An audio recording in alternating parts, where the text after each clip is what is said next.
Welcome back to the show. We got a great one lined up. Somebody roll that beautiful intro.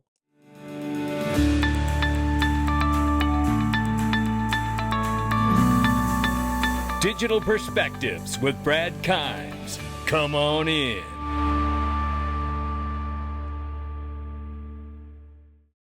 Welcome back to the show. Before we get started, join us in the Freedom Zone today. We're going to break down the tariff wars and how long they may be going.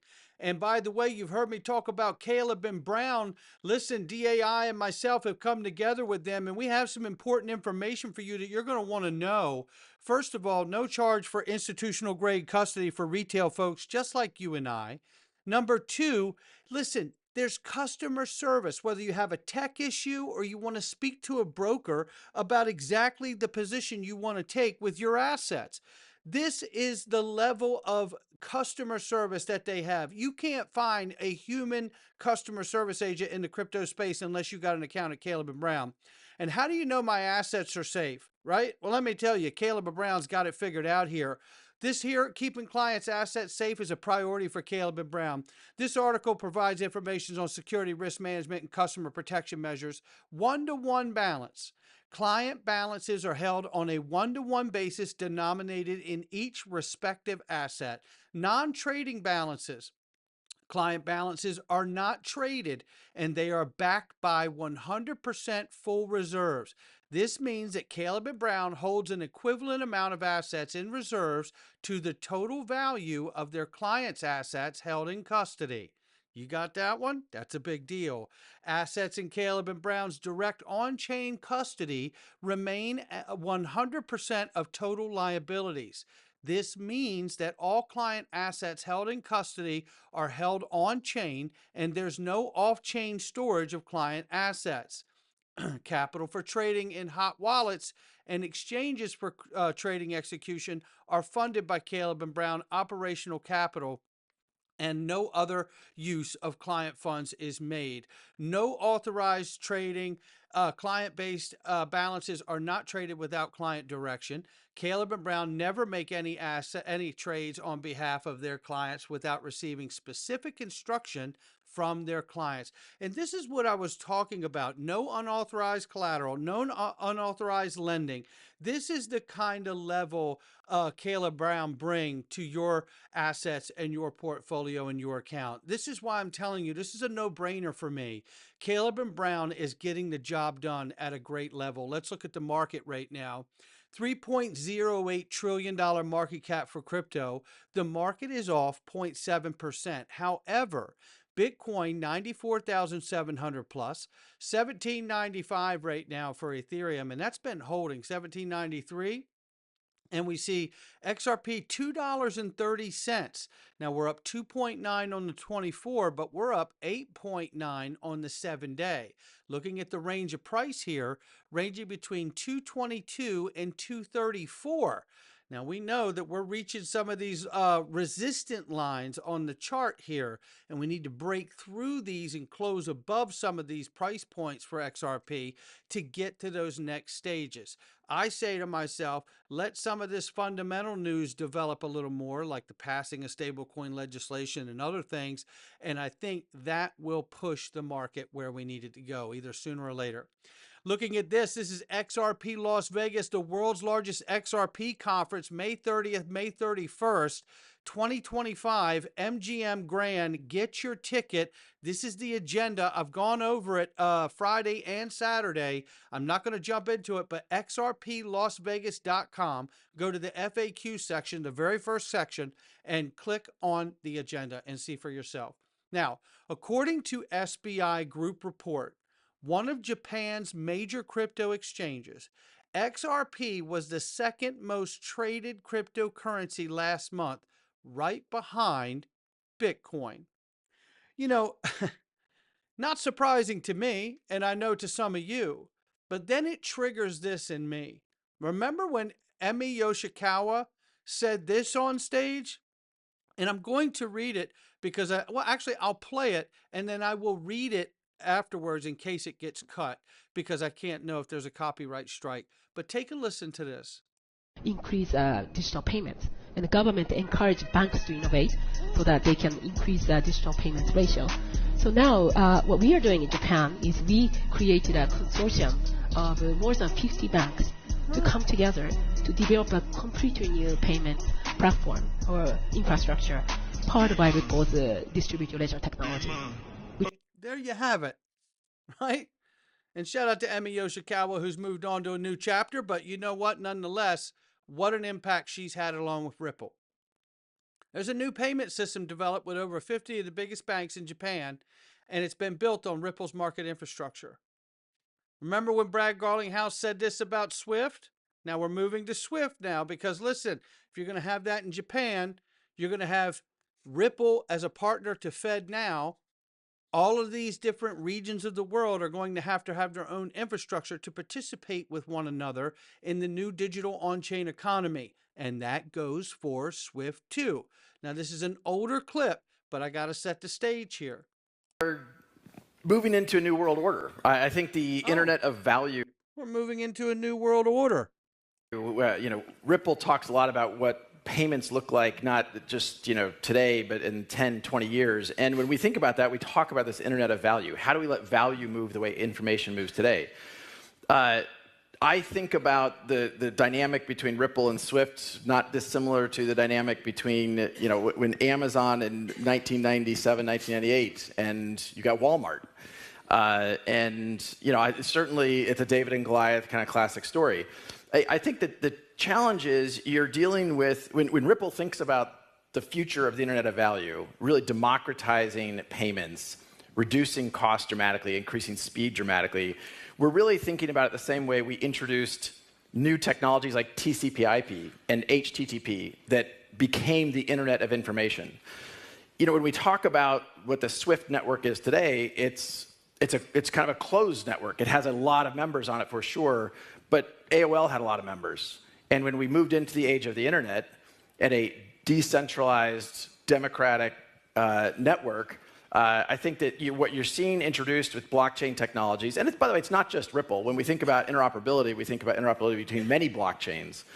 And I think that the future we see is certainly one of many networks, interoperable networks, and reducing the friction of those payments to close to zero. And I think you're going to see a lot of innovation spawn from that, part from Ripple and part from an entire ecosystem. So I'll also agree very much with what Godfrey said at the end. Competition has clearly been a good thing for Swift. I think that I do think what has happened at GPI is a big step forward. For 40 plus years, we had a construct around how cross-border correspondent banking worked. It worked, but it had a lot of limitations. We're seeing that move forward. But I think it's a step forward when you're switching from kind of, if I may, horse and buggy to, hey, can we make the horse and buggy go faster? Sure, but if we can actually just move to a Ferrari, let's do that. So you've said before that you think there's a... Well, there you have it. So it's one thing when Brad says it years ago, and then it's another thing when Eric Van Miltenberg says it just as recently as January of this year. Nothing that I'll say is in any way contrary to what the panelists say, but at Ripple, we've kind of been on this journey of providing infrastructure, digital asset infrastructure for enterprises, for financial institutions for almost a decade now. I mean, our insertion point was with cross-border payments. We have hundreds of financial institution customers around the world.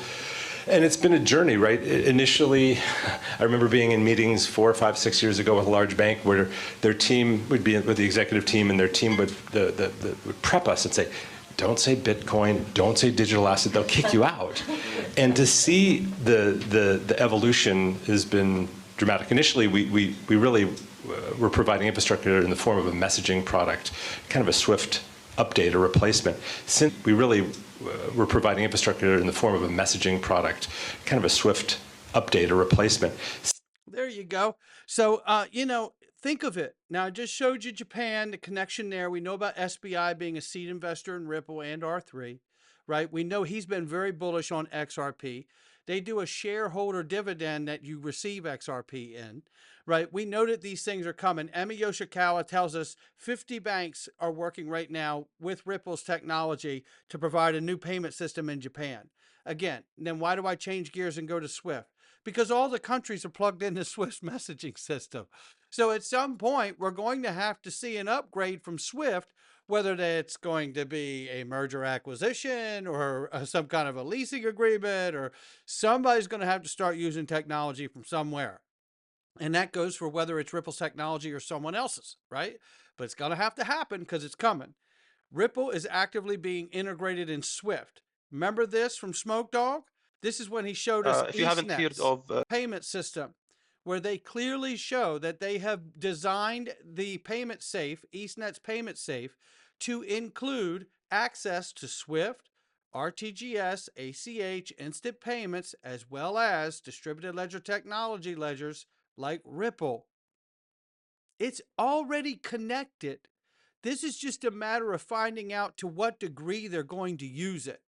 And I think it'd be silly to try to take a stance in one position or another.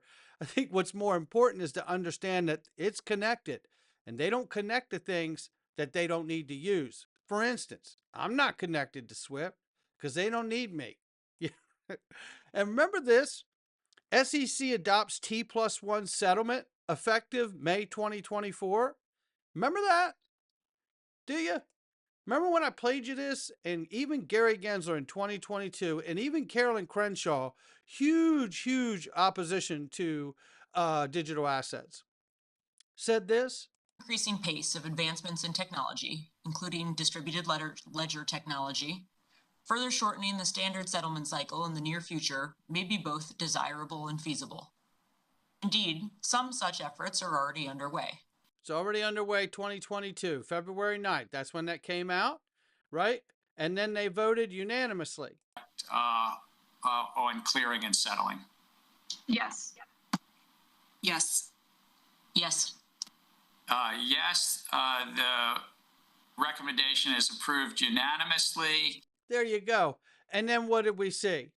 In 24, we saw NASDAQ release the article here with FINRA, right? Understanding settlement cycles. What does T+1 mean for you? Right? Well, we know what it means, right? And think about this. T+1 settlement cycles affect a lot of things, ladies and gentlemen. This is why we're going into it today. Securities transactions will settle 1 business day after the trade date instead of T+2. And this is not the first time they've had upgrades. But what is it upgrading? Most security transactions, including stocks, bonds, exchange-traded funds, and other instruments. Okay, well, let's just take that. Well, if we take just stocks, bonds, and ETF market, and we put those together, currently, Grok 3 says that's approximately $261 trillion as of April 2025. That's everything soup to nuts, the best that Grok 3 could figure it out. Well, I go right on over to XRP LHQ, pull up the calculator. I put in $261 trillion and didn't change anything else other than the circulating supply to 58 billion, which it is today, give or take. And the price is $18,034.61. Now, wait a minute. Let's do this. Let's go ahead and just add the whole 100 billion, right? Let's add that. Let's add that 100 billion and recalculate. It's still $10,460.07. So that's what you're talking about. You know, listen, is there something in here? Ratio needs to be changed? Maybe. I don't know. All I know is that this is a high number. Whether it's accurate or not, I can't speak to. But I can tell you that if I just change this again back to 58 billion, right? Recalculate, we're at $18,000 plus XRP. Now that's assuming that you were to have 100% of everything, which is not really something that we need to imagine. So you know what? Let's go with 3 trillion. You know, like Hidden Road, $607. If you had daily transaction volume. Remember, Hidden Road is yearly. So let's see if we can, what does it say with 10? Well, it would have to be a billion. It would have to be lower, right? So, well, I'll tell you what, that's 0.5 is half a billion, right? So let's do that then. 0.5. Let's do half a trillion. and recalculate. $500 billion daily volume, right? 500 billion daily volume moving through. The $439 XRP. So you could see how you could play with this and get these numbers. Look, I'm not guaranteeing any of this stuff. I'm just saying you see the size of the market that we're after. You see the possibility of where this has the headroom to go to. How much of it will they actually capture? We don't know, but isn't that the excitement of being here today, right? While everybody else is still walking around going, what's a Bitcoin? Uh, should I invest in stable coins? I mean, people don't, there's a lot coming. And I'm grateful that all of us have the awareness to be here today together, because I can't know how much of this market will be captured. But I know one thing, it won't take capturing 100% of it for all of us to have 100% of our lives changed. That much I do know. And this is a reminder about Hidden Road's $10 billion a day crypto revolution, instant settlements. It's coming. There is no question it's coming. And I tell you, we're going into the Freedom Zone right now. And I did a price in the Freedom Zone for everybody. If you want to know the price of Hidden Road's $10 billion a day and what the effective price is on XRP, oh, we do that in the Freedom Zone. You can join us there too. It's not financial advice from me or anyone else, but we're going into the Freedom Zone right now and tackle that tariff issue. How long will that tariff war last? Not financial advice from me or anyone else. Come on in. All right.